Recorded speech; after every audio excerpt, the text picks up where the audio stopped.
My name is Alicia. Standing in the elegant ballroom of Hotel Lumiere, I spot a familiar face. It's Derek, my ex-husband.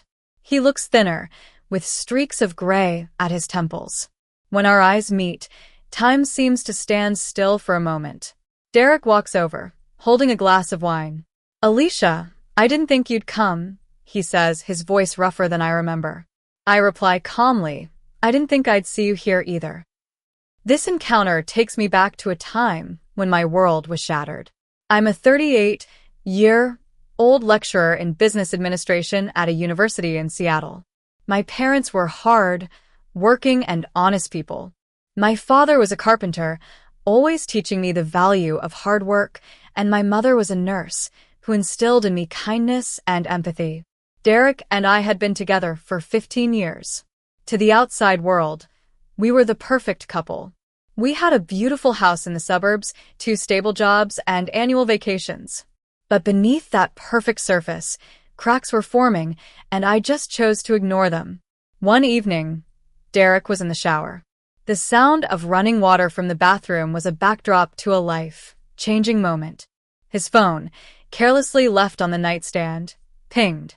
I'd never been one to snoop on my husband's phone. Trust was something I held dear. But my intuition, that gut feeling that only becomes clear when the pain is unbearable, pulled me out of my seat. The screen lit up with a notification. Table for 2 confirmed at Lumiere on Friday at 7:30 p.m. Window seat as requested. She'll love it. Lumiere was one of the most expensive restaurants in Seattle.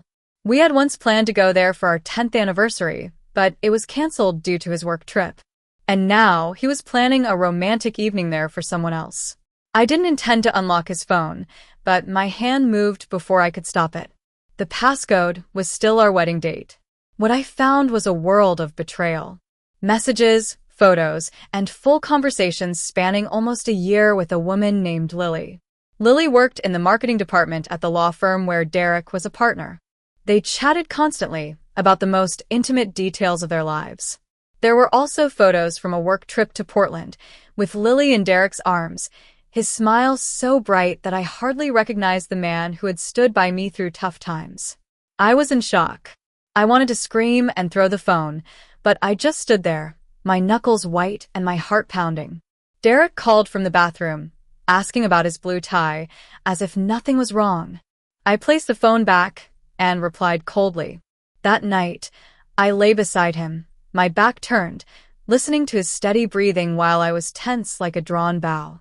The next morning, I kissed him goodbye as usual. After he left, I called HR at the university and requested a 3-day leave.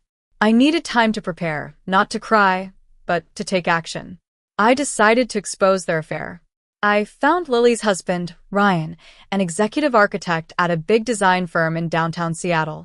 I crafted a professional email, inviting him to a dinner at Lumiere to discuss a potential speaking engagement for my seminar on sustainable urban design. He accepted the invitation. I also booked a table at Lumiere, asking to be seated near Derek and Lily's reservation. On Friday night, I arrived at the restaurant early, dressed in a red silk dress that Derek once thought was too flashy. I was ready for battle. When Derek and Lily arrived, they were all smiles, lost in their own romantic world. As I turned to grab my napkin, our eyes met. Derek froze, and Lily followed his gaze and saw me. I excused myself to the restroom, and on my way out, I confronted Lily. I told her that her husband was just a few steps away. When Ryan joined us, the truth was laid bare.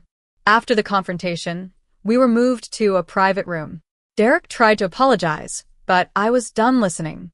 I told him that the end of our marriage started the moment he looked at Lily the way he used to look at me.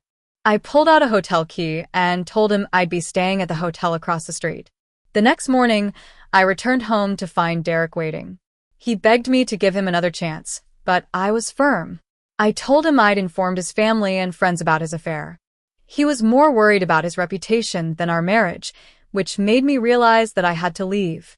I hired a lawyer and filed for divorce.